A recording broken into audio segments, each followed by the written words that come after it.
Welcome to Sunrise Study point.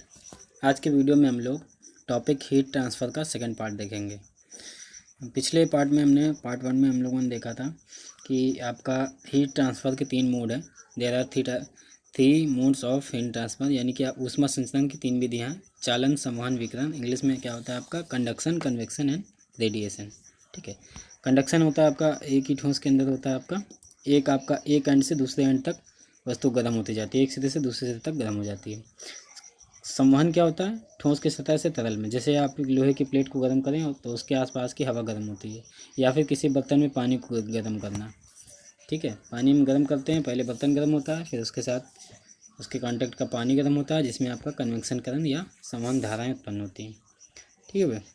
और क्या है, थर्ड आपका विकिरण है। ये जब हाई टेम्परेचर होता है किसी ऑब्जेक्ट का, तो उसमें क्या होता है आपका? रेडिएशन उससे निकलने लगते हैं, जो इलेक्ट्रोमैग्नेटिक वेव्स के फॉर्म में होते हैं। ठीक है। तो मेनली हम लोग कंडक्शन पे डिस्कस कर रहे थे। तो कंडक्शन के बारे में हमने पढ़ा और उसके डिफरेंट केसेस पढ़े, थर्मल कंडक्टिविटी के बारे में पढ़ा। ठीक है। और हमने देखा लास्ट वीडियो में हमने देखा कि पैरेलल कनेक्शन में क्या फार्मूला निकल के आता है और उसका इलेक्ट्रिकल के साथ क्या समानता है, क्या उसकी सिमिलरिटी इलेक्ट्रिक नेटवर्क के साथ। किस तरह से आपका इलेक्ट्रिकल में आपका इलेक्ट्रिक रेजिस्टेंस आर होता है, उसी तरह आपका थर्मल के केस में, हीट फ्लो के केस में आपका थर्मल रेजिस्टेंस होता है। ठीक है। अब देखते हैं हम सीरीज़ का केस। सीरीज़ के केस में देखते हैं यहाँ पर इलेक्ट्रिक में अगर आपका दो रेजिस्टेंस सीरीज़ में कनेक्टेड है, R1 R2, तो क्या होता है? उनमें बहने वाली करंट सेम होती है। यहाँ पर दिखा है I सभी में बह रही, R1 में भी, I2 में भी बह रही, और उन दोनों का इंडिविजुअल आपका वोल्टेज अगर V1 V2 है, तो टोटल वोल्टेज क्या होगा? सम ऑफ V1 प्लस V2, यानी V1 प्लस V2 दोनों का जोड़ होगा। और अगर इसको आप प्रूफ करना चाहते हो इक्विवेलेंट रेजिस्टेंस के लिए, तो total voltage equal to V1 plus V2। ठीक है। और ओम के नियम से V equal to I R होता है, तो V equal to I R रखेंगे और आई कॉमन लेके, चूँकि आई सेम है, कॉमन लेके काट देंगे तो आपको फार्मूला आ जाएगा are equal to R1 plus R2। ठीक है, ये आपको ध्यान होगा। और इसके साथ रेजिस्टेंस लगे होंगे तो वो एड अप होते जाएंगे। इसी तरह आप थर्मल के केस में देखते हैं। थर्मल केस में क्या है? दो आपके ब्लॉक्स रखे हुए हैं, सीरीज़ में जोड़े हुए हैं। ठीक है, जिसमें आपका एक एंड का टेम्परेचर आपका T1 है, जो कि हाई टेम्परेचर है, और एक आपका T2 है, जो कि लोअर टेम्परेचर। और ये जो इंटरफेस जो आपका ये आपकी सरफेस है, इंटरफेस का टेम्परेचर T है। ठीक है। अब देखते हैं इस केस में क्या होगा। हीट फ्लो आपका होगा, एक थर्मल रेजिस्टेंस आपका फर्स्ट लगेगा, एक आपका सेकंड लगेगा। ठीक है। तो ये आपका इसमें हमें देखना है कि क्या फार्मूला बनकर आता है। जिस तरह से हमने देखा था आपका सीरीज़ वाले में आपका वोल्टेज दोनों का सम लिया जाता है, तो इसमें आपका वोल्टेज या आपका कॉस ऑफ फ्लो क्या होता है? टेम्परेचर डिफरेंस, और इलेक्ट्रिक में वोल्टेज डिफरेंस। तो यहाँ पर टेम्परेचर डिफरेंस जो होगा सेम होगा। फूरियर्स लॉ के अकॉर्डिंग जो फार्मूला हमारा मेन Q इक्वल टू के D T by d x, यानी यहाँ पर आपका डी टी क्या हुआ? टेम्परेचर डिफरेंस, तो Q equal to K A T1 minus T2 by L होगा। इसको अगर हम टेम्परेचर डिफरेंस के फॉर्म में लिखेंगे तो क्या हो जाएगा? T1 minus T2 equal to QL upon KA। ठीक है। तो इसको हम अगर इससे कनेक्ट करते हुए, इलेक्ट्रिकल से कनेक्ट करते हुए, V से कनेक्ट करते हुए लिखेंगे तो क्या आएगा? Total temperature difference equal to पहले आपका एक ब्लॉक में जितना टेम्परेचर डिफरेंस है प्लस दूसरे का टेम्परेचर डिफरेंस है। ठीक। तो अब यहाँ वैल्यू पुट कर देते हैं। T1 minus T2 equal to QL upon KA था आपका, तो T1 माइनस T2 के प्लेस पर हम क्या लिख देंगे? QL Q equivalent upon A, area. ठीक है। एरिया इस केस में सेम होगा, क्योंकि आप देखो फिगर को ध्यान से देखो, आपका यहाँ पर एरिया क्या है? सेम है, इक्वल है। पिछले केस में क्या था? इक्वल आपका एरिया A1 A2 था, जो कि इक्वल भी हो सकते थे और कम ज़्यादा भी हो सकते थे। तो यहाँ पर इक्वल आपका एरिया इक्वल है क्रॉस सेक्शन, इसलिए दोनों में A लिखा हुआ है। चलिए आगे देखते हैं। तो जब हम वैल्यू पुट करेंगे तो A आपका हो जाएगा और ऊपर Q अपॉन A कॉमन लेकर काट देंगे, तो आपका आएगा L upon K equivalent equal to L1 upon K1 plus L2 upon K2। ये आपका फार्मूला बन जाएगा। K इक्वलेंट को जब निकालोगे तो आपका K इक्वलेंट इक्वल टू आ जाएगा L upon L1 plus K1 plus L2 upon K2। L क्या है? टोटल लेंथ या इक्वलेंट लेंथ। ये आपका L इक्वल क्या होगा? दोनों के सम के बराबर होगा, L equal to L1 plus L2। तो K equivalent equal to L1 plus L2 upon L1 upon K1 plus L2 upon K2। इस फॉर्म में ये फार्मूला आपका कई न्यूमेरिकल्स में यूज़ होता है। ठीक है।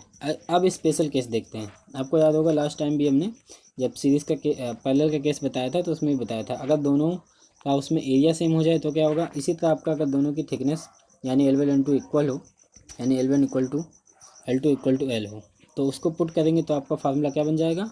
आपका बन जाएगा K equivalent equal to 2K1 K2 upon K1 plus K2। ठीक।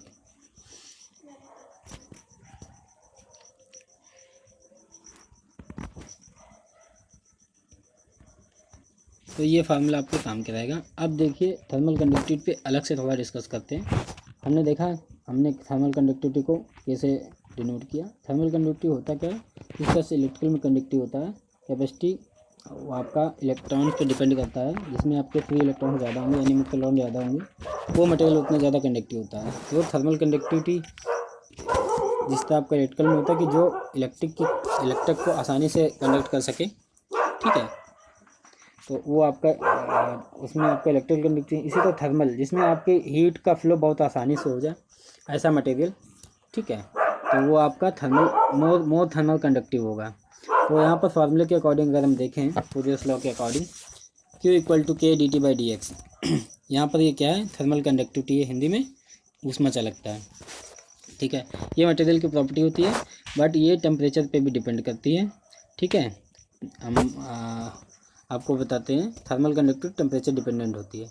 अगर आपका लिक्विड है, ठीक है, तो लिक्विड की कंडक्टिविटी टेम्परेचर बढ़ाने से घटती है, जबकि गैस के साथ क्या होता है, गैस की थर्मल कंडक्टिविटी। ठीक है, इस बात को अभी डिस्कस नहीं करते, यहाँ थोड़ा डाउट हो गया है। हाँ, इसका नेक्स्ट में कभी डिस्कस कर लेंगे, क्योंकि इसका जो है मेरे से हाँ इसका थोड़ा विस्कोसिटी के साथ कन्फ्यूज़न हो गया। विस्कोसिटी के केस में ऐसा होता है कि विस्कोसिटी आपका जो है लिक्विड के साथ इन्वर्सली प्रोपोर्शनल होती है। आपका अगर टेम्परेचर बढ़ाओ तो विस्कोसिटी लिक्विड की घटती है और टेम्परेचर बढ़ाओ तो गैस की बढ़ती है। ठीक है, थर्मल कंडक्टिविटी का आई विल क्लियर।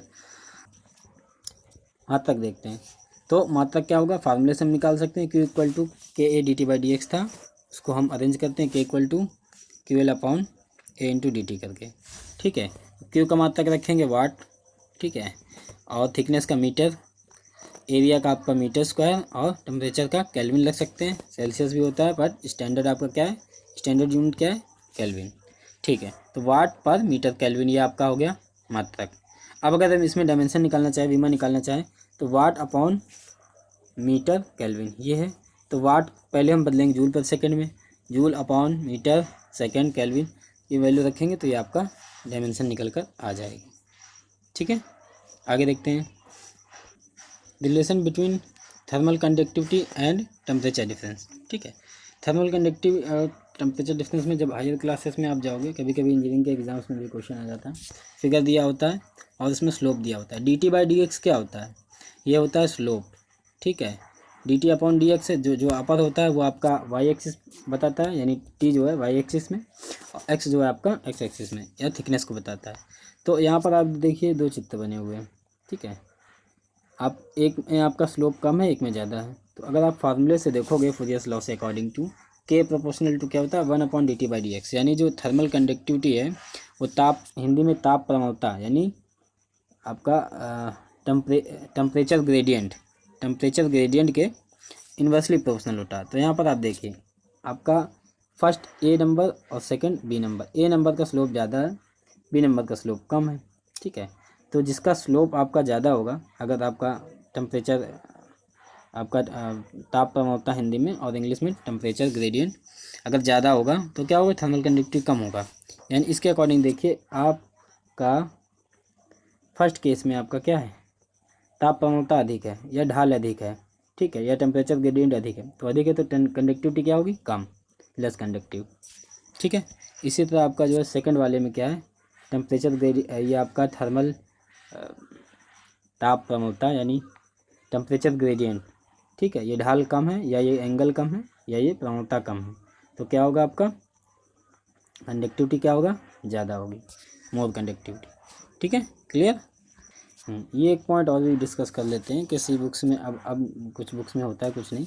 इंगनहाउस का प्रयोग, ये साइंटिस्ट इंगनहाउस ने ये कंडक्टिविटी को जांचने के लिए एक एक्सपेरिमेंट किया था। क्या किया था उन्होंने, एक ये आपका टैंक सा ले लिया था, जो आपका टैंक सा फिगर दिख रहा है, ठीक है, ये आपका टैंक ले लिया था, जिसमें उन्होंने क्या किया था, पहले से ही उनको उसमें कई सारी आपके अलग अलग मटेरियल्स की रॉड लगा रखी थी। जैसे यहाँ पर लिखा हुआ है वुड, आयरन, एल्युमिनियम, कॉपर, ठीक है, मतलब लकड़ी आपका लगाई थी, लोहे की लगाई थी, और एल्युमिनियम की, कॉपर की लगाई थी, सेम लेंथ की लगाई थी, सेम लंबाई की लगाई थी, और उसके ऊपर क्या, मोम चढ़ा लिया था, ठीक, मोम वैक्स चढ़ा लिया था, सेम सेम लेंथ तक, ठीक है। फिर क्या किया, जब उन्होंने गर्म पानी डाला तो क्या देखा, अब जो बीच हम जितनी ज़्यादा गर्म होगी, जितनी ज़्यादा हीटअप होगी, उतनी लेंथ का जो है हीट फ्लो कहाँ से होगा, पहले हीट फ्लो होगा हायर टेम्परेचर यानी हॉट वाटर से आपका यहाँ तक होगा, ठीक।